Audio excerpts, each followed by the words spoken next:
Alors nous allons faire le tutoriel sur les tableaux. Alors il y a pas mal de nouvelles balises HTML, donc bon, accrochez-vous. Donc on commence sur un exemple simple. Alors pour délimiter un tableau, il faut une paire de balises table, balises ouvrantes, balises fermantes. Pour délimiter une ligne, il faut une paire de balises TR pour table row, donc balises ouvrantes, balises fermantes. Et pour délimiter une cellule, il faut encore une paire de balises TD, Table Data, et avec ça, on a une cellule de tableau. Donc vous voyez, ça fait déjà pas mal de balises juste pour une cellule. Donc on va regarder ce que ça donne. Bien. Alors maintenant, on va essayer de faire une ligne supplémentaire. Bon, donc là j'ai repris la même structure, donc il y a une première ligne. Si on veut ajouter une ligne, il faut ajouter toute cette structure-là. Donc, je l'ai fait, c'est préparé. Donc, vous allez voir qu'avec ça, on va avoir une deuxième ligne. Bien. Donc, vous constatez qu'il n'y a, que le contenu des cellules, il n'y a aucune bordure, pour l'instant. Alors, si nous voulons une bordure, il va falloir passer déjà au CSS. Donc, on va le faire en local. On va cibler toutes nos cellules, tous nos table data, pour mettre une bordure de 1 pixel en noir et avec un trait continu. Donc on va regarder ce que ça donne. Voilà, donc on a bien une bordure, par contre on a un espace entre les deux, ça on verra plus tard. Bien, maintenant nous allons voir comment rajouter une colonne. Alors pour rajouter une colonne, il faut rajouter une cellule à chacune des lignes. Donc voilà pour la première, et voilà pour la seconde. Donc là j'ai numéroté, ligne 1, colonne 1, ligne 1, colonne 2, ligne 2, colonne 1, ligne 2, colonne 2. Bon, c'est un petit peu comme dans les matrices. Hein. Alors on va regarder ce que ça donne là. Vous voyez ? Bien, maintenant on va s'occuper des bordures. Alors si nous voulons des cellules qui se touchent, nous allons retourner sur le CSS. Et nous allons cibler le tableau complet et mettre la déclaration border collapse, collapse. De cette manière, on va avoir des cellules qui vont se toucher. Bah, on a éliminé l'espace. Bon, c'est quand même une manière plus fréquente de présenter les tableaux, mais enfin bon, on fait ce qu'on veut. Hein. Bien, maintenant que nous avons un tableau de base, nous allons apprendre à donner des noms à chaque colonne du tableau, des labels. Alors pour cela, il faut passer par une ligne spécifique et des cellules qui sont non plus encadrées par des balises TD, mais par des balises TH. Ça va nous permettre de styler de manière différente ces deux zones. Donc on va regarder ce que ça donne. Voilà. Bon, c'est très simple. Bien, maintenant nous allons voir comment mettre une légende. Alors, ça se fait au moyen des balises caption. Donc il y a un positionnement par défaut qu'on va regarder. Vous voyez, la légende est au-dessus du tableau par défaut. Si vous voulez changer ça, il y a bien sûr, il y a moyen avec le CSS alors cette fois. Et vous demandez que le caption side soit par exemple en bas du tableau avec bottom. Donc là évidemment, ça va changer l'emplacement de la légende. Alors les exemples que je vous ai montrés suffisent à couvrir la majorité des besoins. Maintenant, vous pouvez avoir des tableaux de très grande taille ou même le besoin de structurer vos tableaux de manière différente. Donc on va voir des exemples, d'autres exemples. Donc ici on a un exemple où on a voulu structurer le tableau par client. Vous voyez, client 1, client 2, client 3. Et à chaque fois on applique un style différent pour chaque client. Donc pour structurer, là, on utilise des balises T-body. Alors je vais vous montrer la structure générale d'un tableau de grande taille qu'on aurait structuré de manière un petit peu plus importante, vous voyez. Donc avec les T-body, là, avec l'élément T-body, on structure nos zones et on peut aussi, avec THEAD et TFoot, être plus spécifique sur les éléments d'ouverture et de fermeture du tableau aussi, si vous voulez. Donc ce qu'on va regarder par contre, alors, on va regarder l'exemple, comment il est fait. Donc vous voyez, chaque zone client ici, qui fait 3 lignes, a été encadrée par une balise ouvrante et une balise fermante T-body. Alors ça permet de faire quoi? Eh bien, regardez au niveau CSS, ça permet de cibler les balises directement. On cible directement les zones. Donc là, on cible les zones impaires, les zones paires, en mettant des couleurs différentes. Ça, on l'a pas encore vu, mais c'est pas ça l'important. Hein.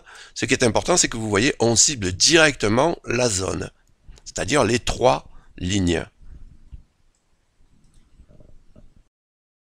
Alors, je vais vous montrer un exemple où on utilise les balises THEAD et TFoot.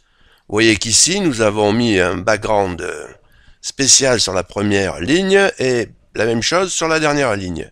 Alors, on va voir comment on fait ça au niveau du HTML. Donc, ce qu'il faut voir, c'est qu'au niveau HTML, la première ligne commence de la même manière par une balise TR, de la même manière que la deuxième, la troisième, voire la dernière. Donc, si au niveau HTML, vous voulez repérer la première ligne de la dernière, eh bien, vous avez intérêt à utiliser l'élément THEAD et l'élément TFoot. Alors, ça va nous permettre quoi? Ça va nous permettre directement, alors cette fois en CSS, de cibler ces éléments et de mettre les déclarations qu'on a envie de mettre directement. Donc, ça nous donne une aisance au niveau du CSS. Bien, je vais vous montrer comment travailler sur les lignes paires et impaires d'un tableau. Donc vous voyez ici, sur les lignes impaires, nous avons mis un background plus foncé que sur les lignes paires.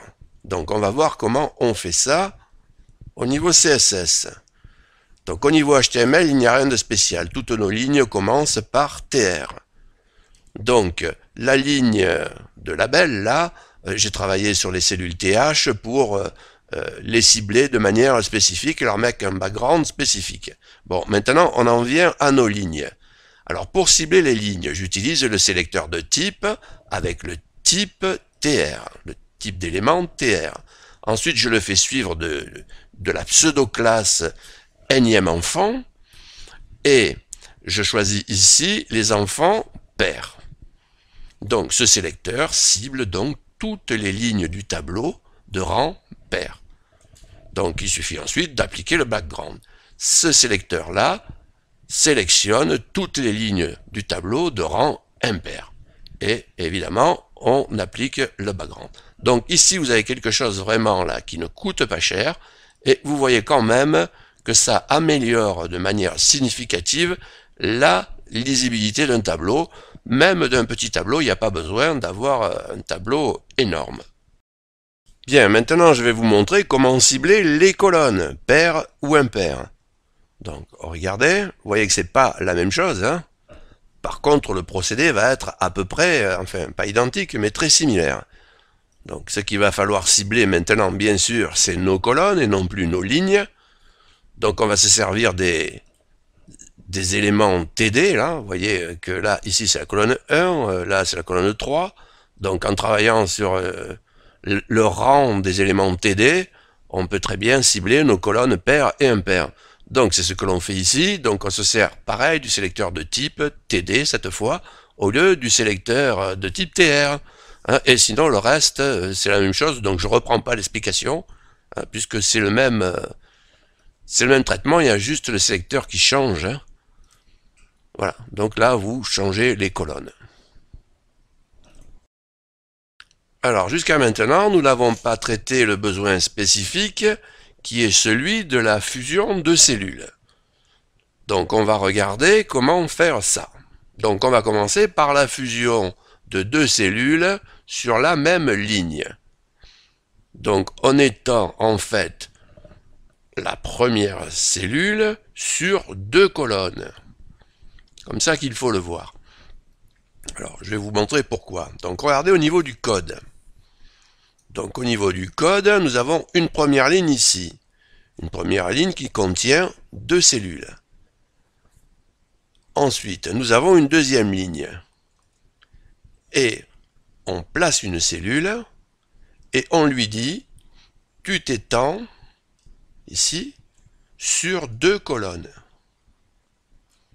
Voilà. Et bien sûr, il ne faut pas mettre une autre colonne derrière, sinon le compte n'y est pas. Donc ici, on a une plus une cellule, donc une plus une colonne, et là, on en a 2. Donc ça, c'est la première façon, c'est la façon de fusionner 2 cellules de la même ligne. Alors on peut avoir besoin de fusionner 2 cellules de la même colonne. Donc c'est ce qu'on fait ici. Bien. Donc on va regarder au niveau HTML ce qu'il faut faire. Ça se fait au niveau HTML, ça se fait pas au niveau CSS. Ça aussi, il faut peut-être le dire. Donc, qu'est-ce qu'on fait ici? Donc sur la première ligne, regardez. Sur la première ligne, nous plaçons nos 2 cellules. Sur la deuxième, on lui dit, tu t'étends sur 2 lignes. Et sur la ligne qui suit, on ne met qu'une seule cellule. D'accord? Voilà. On ne met pas celle d'à côté. Sinon, le compte n'y est pas, c'est le même problème qu'un petit peu plus haut. Alors, il faut regarder ça à tête reposée, il faut faire quelques exemples, parce qu'au début, on a peut-être un peu de mal. Voilà, je vous remercie de m'avoir écouté, et je vous dis à bientôt.